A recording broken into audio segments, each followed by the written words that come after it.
Welcome everybody to the Help for Hip Dysplasia podcast. I am so excited and honoured to be able to speak with Mr. Jonathan Clegg today. I will let him do his own introduction, but thank you so much for your time today. It's an absolute pleasure to be here, and I'm very excited about the talk that we're going to have. So if you could introduce yourself and how you got into the hip dysplasia world, that would be much appreciated.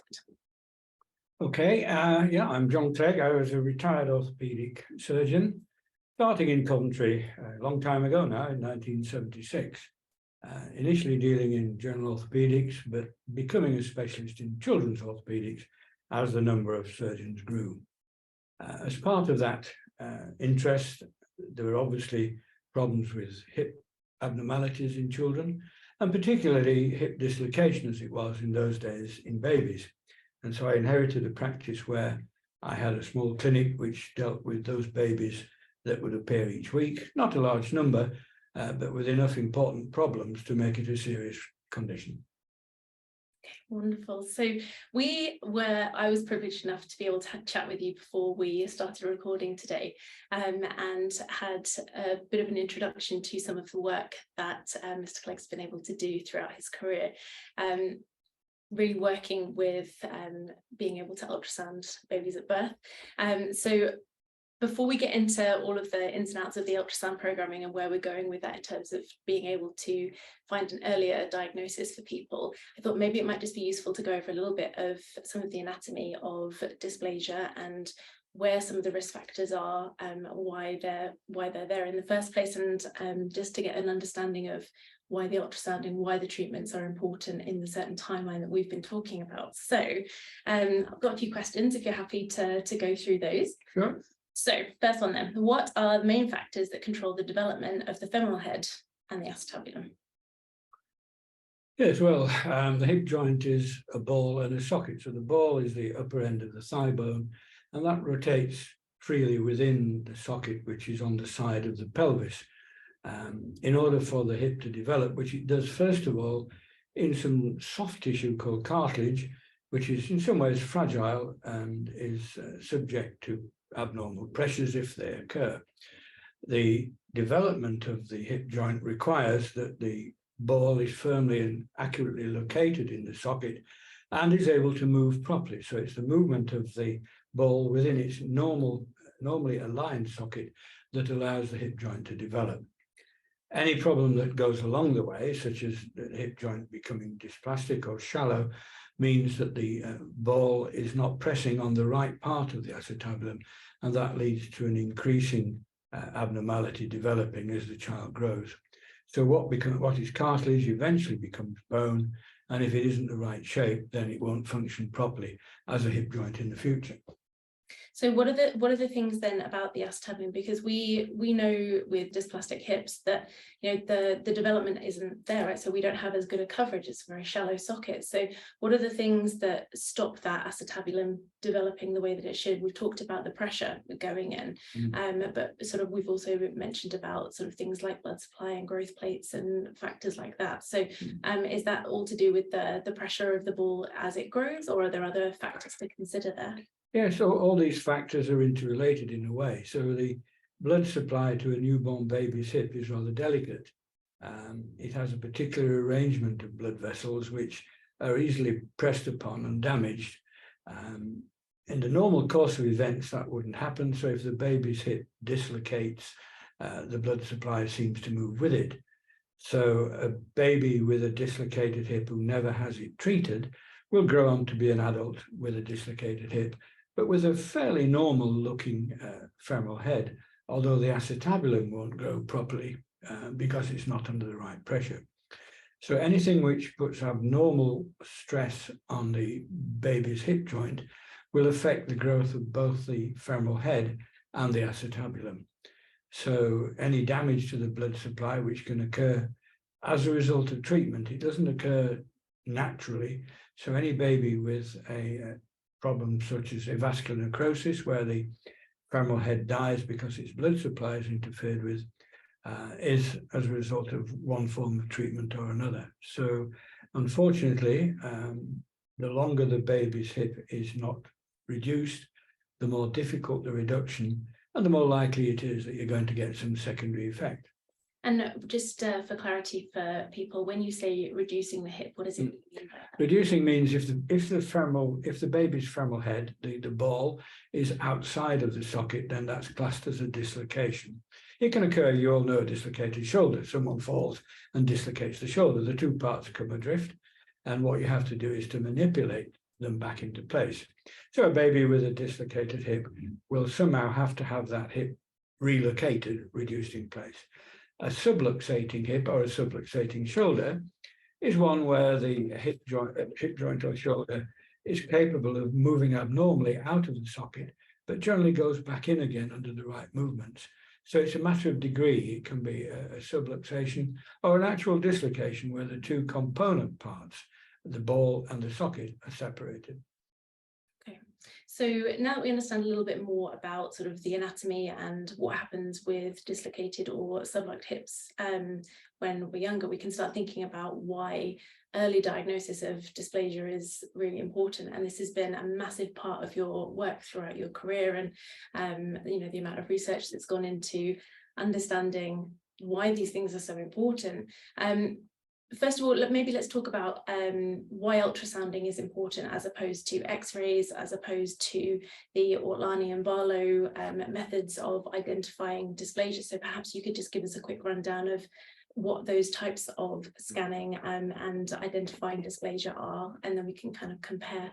Well, historically, when I started in 1976, diagnosis was made purely by clinical means, by taking the baby's legs and moving them around to see if you could actually relocate that baby's hip or move it out of place, as in subluxation.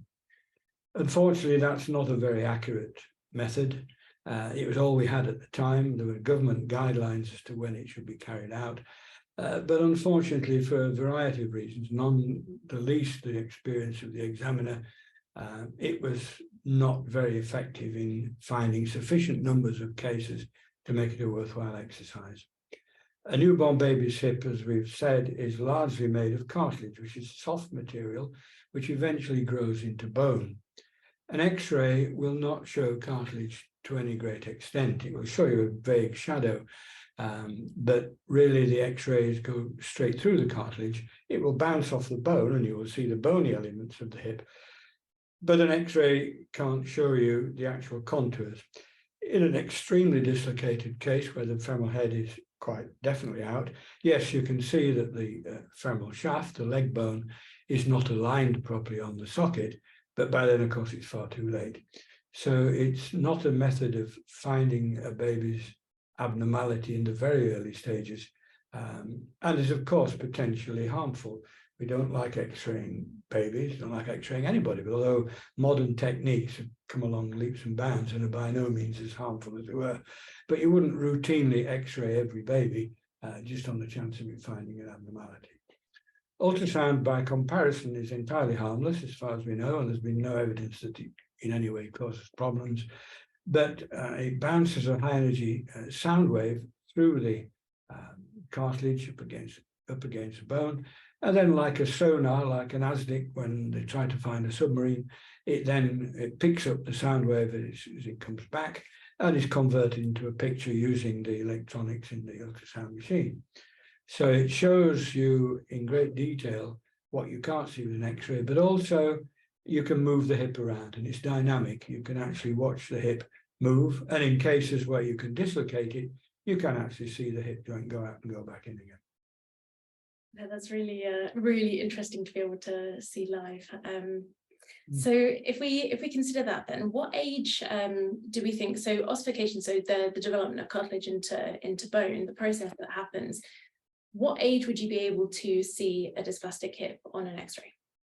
On an X-ray? When did that ossification process happen? By dysplastic, I take it you mean that the hip socket is shallow and is not really grown properly, not dislocation of the hip. Dysplasia occurs when the secondary change into bone, so the cartilage remodels into bone, normally into a satisfactory hip socket, like an eyebrow. But it's really only when you're getting into the stage where bone begins to appear, probably around about 12 to 15 months, you can begin to see some change in shape of the bony socket, And then later on, obviously, as years go by, more and more of the bone becomes evident or becomes absent as time goes by.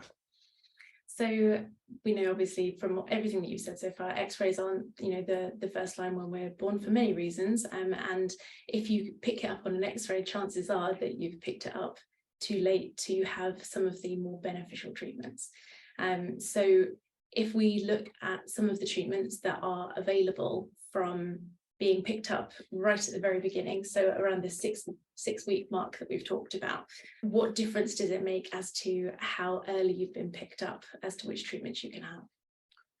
Well, the distinction between acetabular dysplasia and dislocation or abnormality of the hip, the reason for doing all of these early examinations is to make sure that you can identify that the femoral head is either not in the hip socket or at risk of becoming abnormal as the baby develops. So the earlier that you can find that, then the better the chance, and indeed the easier the way of treatment. So if you can identify this abnormality before the baby is 3 months of age, it's quite likely that a modern type of harness, such as a Pavlik harness, there are other devices used on the continent, will be able to relocate and hold that baby's hip in place sufficiently for it to become stable and subsequently to grow normally. After the age of 3 months, the harness, its effectiveness is reduced, and as time went by, it became obvious that I wouldn't normally put a baby into a harness if we found the abnormality after the age of 3 months. We would prefer to make sure the baby's hip was in the socket by doing an arthrogram, which is an x-ray, but it means putting dye into the hip joint, which allows us to see the cartilage we can't see by means of an ordinary x-ray, making sure that the hip is actually properly located, and then putting the baby into a simple and small plaster. That plaster applied at 3 months within 6 weeks, should within 6 weeks have located the hip properly. Professor Graf, who invented that technique in Austria, says that 2 weeks will do, but I think more cautious people take a little longer. Okay, so there are different methods for when you're picked up at different ages. We've had a conversation about how different methods of harnessing, different types of harnesses that allow for different levels of movement within those harnesses can affect the blood supply to the femoral head and help either model in a positive or perhaps a slightly more negative way. Could you perhaps talk about some of those differences and why those different harnesses are beneficial or historically, splintage was of a more rigid type. When I first started, it was an Aberdeen splint, which was plastic. Baby's hips were in a fixed position. There were other splints, a von Rosen splint from Sweden. Basically, they kept the baby held in one position. It was essential, though, that baby's hip should be reduced. By reduced, I mean that the femoral head should be back, the ball should be back in the socket. If you put a baby's hip in a position which wasn't perfect reduction, then the pressure on that soft and growing cartilage held within that rigid harness by the baby using its own muscles to pull and try and move around would potentially damage the growth of the cartilage by means of interrupting at times the blood supply and putting abnormal pressure on the growing cartilage, so that within the cartilage are vascular caverns, sinusoids, where the blood collects. These would be squeezed by that pressure. That would then eventually damage the growth of the cartilage and lead to a misshapen ball or femoral head. So, knowing that we've had developments to identify that having a little bit more movement available has been able to reduce those levels of compression, reduction of growth into a regular shaped femoral head. Yeah, the Pavlik harness is in many ways, I found, ideal treatment. There are some detractors, but it does allow movement. It allows the baby's hip to move, the ball to move in the socket. Properly applied, and that means that it has to be supervised during treatment. I had a physiotherapist who used to do that every week in the baby clinics. You check the harness. The Pavlik harness applied properly will not apply abnormal pressure on the hip, thereby causing avascular necrosis. if you get a vascular necrosis in a baby who's had pelvic harness applied, then there's been some problem with the application. Not necessarily the medical staff. Unfortunately, it's been known that parents, and particularly grandparents, have been known to remove the harness. Oh, can't put our little baby, Professor Graf tells a wonderful story. Don't put the little baby in the harness. So mother goes off to work and grandma takes the baby's harness off.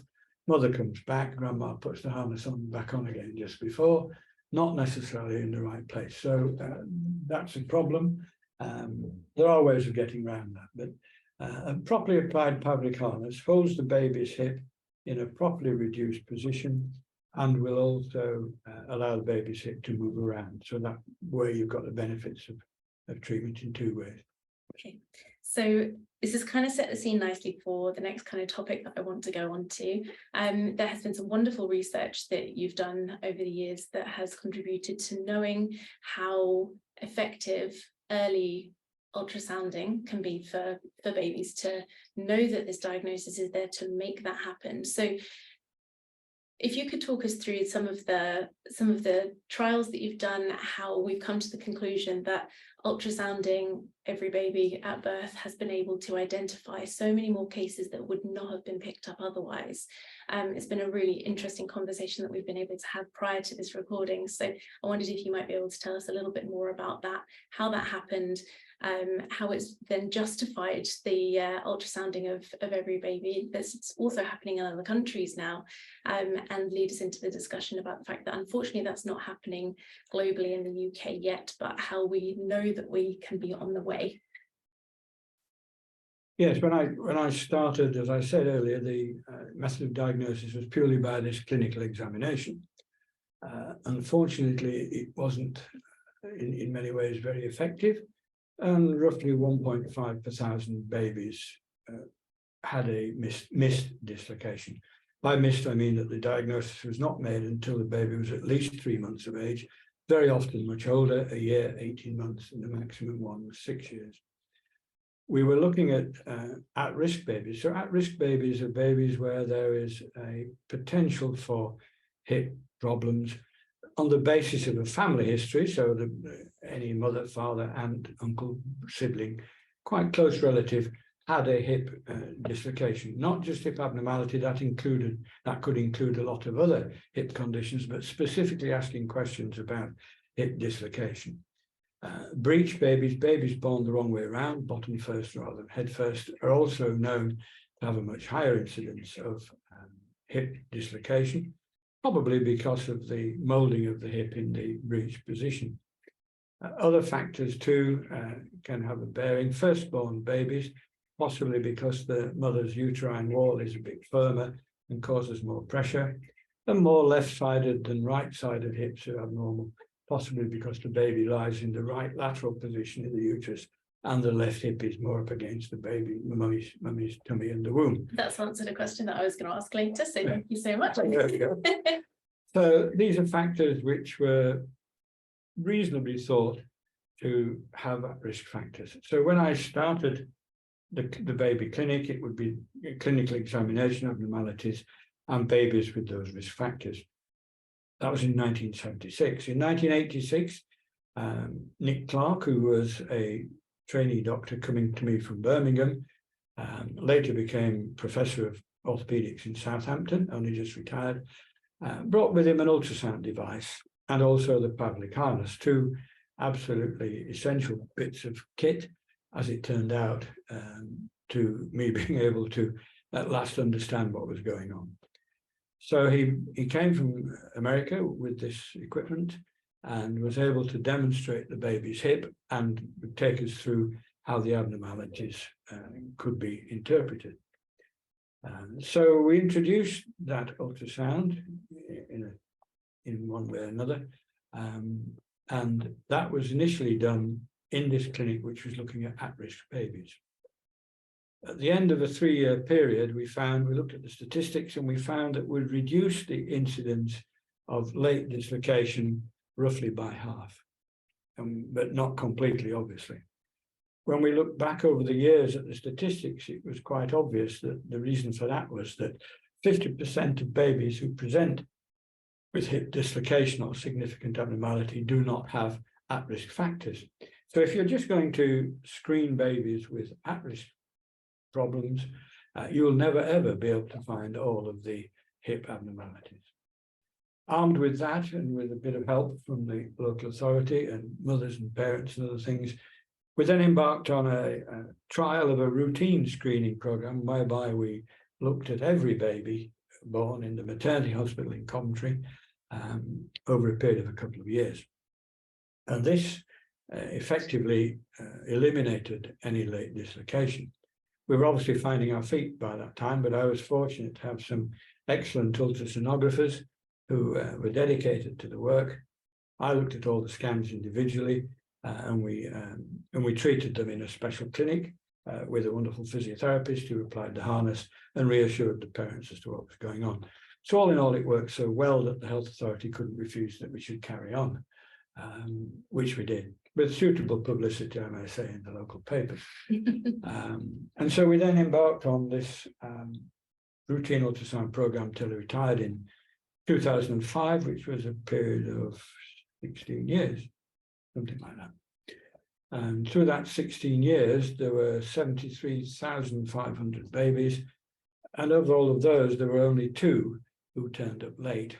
One of them, I think, was a slight problem with naming the baby's scan. The other was that that baby had a particular kind of ultrasound deficiency, which at the time we couldn't identify using the technique that we were at that time.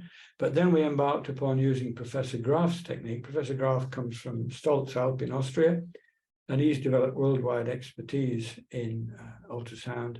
And his method of ultrasound screening is far more methodical and has a much better way of assessing not only the initial shape of the hip, but also identifying whether or not it will become unstable in the future. It's a very major point, because hip, which is clinically normal and could then become unstable, had never been identified before.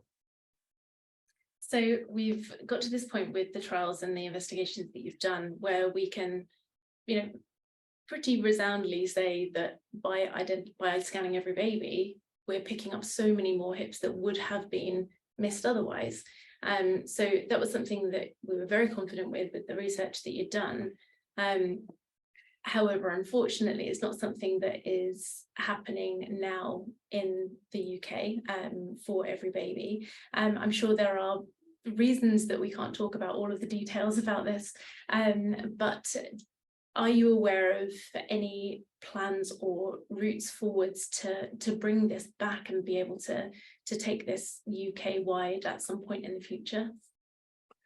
Yes, there are some objections to such routine screening and treatment. One of the objections being that far more babies are identified by this method and are treated by a Pavlik harness. Excuse me, that may be so, but properly applied a Pavlik harness is there for only a few weeks, and in our hands hasn't resulted in any abnormal findings such as avascular necrosis or anything else. So it's a safe treatment, and yes, it may well treat rather more babies than we did before, but the bottom line is that there are no babies with a dislocated hip or with any growing hip abnormality. That's really the end point. One of the other objections was cost. It was said that this would become far too expensive to do. Cost is relative anyway. And when we looked at our costs, taking into account surgical costs for the various types of treatment, obviously more invasive surgery has to be carried out with babies who are found much later on. If a baby is warped on the hip, then the number of operations and the chance of success is less, with a greater risk of arthritis and then a greater need for hip replacement in adolescence and 2 or 3 times later on. So surgical costs take place over a lifetime, whereas the costs of a screening program assessed by epidemiologists only incur the costs of taking part in the study. However, when we looked at our costs, it was really the difference between the costs of a universal screening and the costs of clinical screening using hands-on technique and then the subsequently increased number of operations was only a matter of £2,000 to £3,000 a year, which was peanuts compared with the actual budget of the local health authority. So in our hands, and we've published material on this, the increased cost of the programme is a red herring, and particularly if you take into account the lifetime costs of treatment. There's more than just financial implication, though. What does it mean to the patient, to the patient's family, pain and suffering, the disturbance of the family routine, job opportunities later on, and lifestyle opportunities, which are completely changed by the fact that the baby, by the adolescent is crippled by some early osteoarthritis, and his life can never be that of a normal child. Yeah, like you said, the implications are way deeper, way further than the cost of the screening that happens. And you know, this is something that is such an important factor in so many people's lives. The discussions that I've had with other people on the podcast and other patients of mine, and so many other people that are interested in the field of hip dysplasia, it's something that is exceptionally frustrating to wonder why it's not something that is happening in our country, when especially when we know that there are other countries that are being able to implement this and having wonderful success. So I can only hope that the other people that are currently working on this, following in your wonderfully set footsteps, will be able to turn this around, and at some point we can have a universal screening coming back into this country. The technique that really works is that of Professor Graf, and this requires a rigid adherence to the technique and also to interpreting the result. Yes, I think machines can be made to interpret result. Artificial intelligence, heaven knows where we're going with that. But you can take out perhaps some of the individual error in interpreting the scan. But just applying the probe to the baby's hip and looking at it is not going to work properly unless you have a rigid structure in the way in which you do it. If you look at Professor Graf's technique, he has a cradle, the baby is laid specifically in the cradle, and the probe is applied in a specific way on the baby's hip. Slight deviations from that will give you tremendous variation in appearance. So beware, you can't just put the probe on the baby's hip and say that's magic. You can't. To be able to understand the nuances of the hip, this Graf 2C, this baby of ours, who went on and developed a hip dislocation, a hip dysplasia, although we were able to prevent it, could only have been found by adhering to rigid techniques. And I'm afraid that there's no way around it. You have to do that. Just thinking Joe Bloggs can go up and stick a probe on the baby's hip is not going to work. If you really understand it, I would recommend you go on crash course. Oh, I would absolutely. And then you will really understand why it is so essential that the technique is adhered to and the interpretation is adhered to. And if you do that, fine.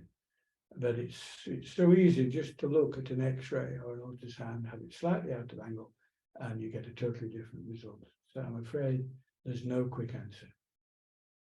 I may have damped the flames of enthusiasm. I'm afraid not. But it's important to have these discussions and understand, you know, the importance of the technique, the sequence, the way that everything is done in such a meticulous way to get those interpretations. So I think there are so many people that are so desperate to find a way to make this something that can be implemented for every child.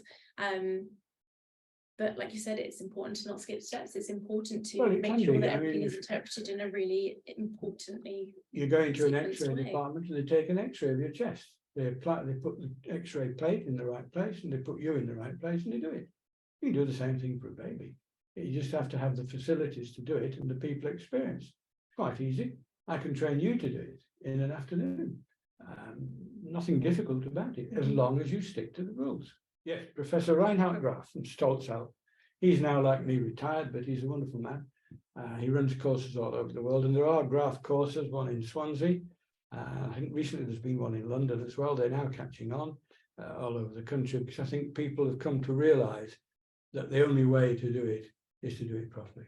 And so the Graf technique is here, it's well proven, and in the right hands, 100% effective. Amazing. So that's definitely something that I'm going to be looking into after today, and look into that a little bit more. I'm very, very much hopeful that more people that can know about this technique, the more people can speak to their own health team when they have their own children to ask for this. The more people know about it, I think the more people understand the importance of the early diagnosis, the more people understand how to advocate for themselves and have that information available, the more people can push for getting those scans done.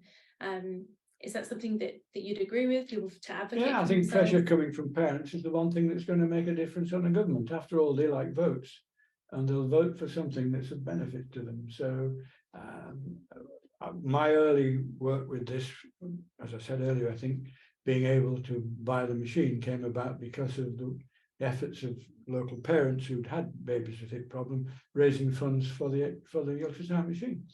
They get behind you, get the press behind you, and then government have to listen. So I think that what you're doing in making this more widely known can only have a beneficial effect if it makes parents jump up and down. Absolutely. So yeah, resounding message is always about advocating for you and your family, your children. On a personal note, I did miss that sort of 6-week, 3-month period, and my mother was called an obsessive mother because she kept getting turned away by the doctors, by the hospital, even though she was sure that there was something wrong.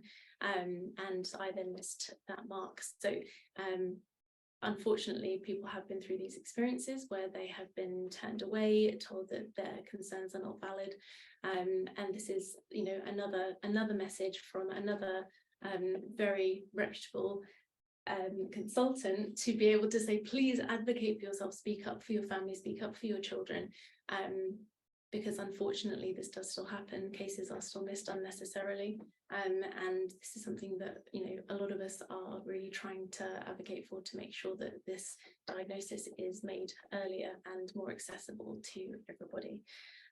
So yeah, is there anything else that you'd like to sort of add on or mention from what we've spoken about today so far? Any other kind of messages or any other sort of valuable nuggets of information for us to take forwards?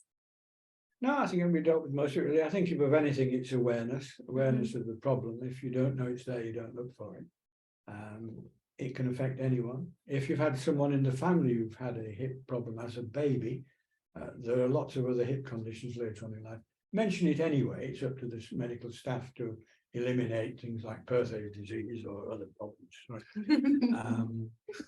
So yes, by all means mention it. What we're talking really about is people who've had their children treated in infancy or later on in life with a quite proven hip dislocation. So if you've had that as a family trait, not saying it's in your fault, it's just one of those things that happens, then you should be absolutely sure that your baby gets a hip ultrasound before 3 months, ideally at 6 weeks. Okay. Thank you so much. It's been absolutely wonderful to speak to you today. If anyone's got any other sort of follow-up questions from anything that you've heard today, please send us in comments, questions, messages. We want to continue to answer any questions that you have, creating more awareness, more discussion, that we can really spread this news far and wide, and to make sure that this message is continued and early diagnosis happens for everybody.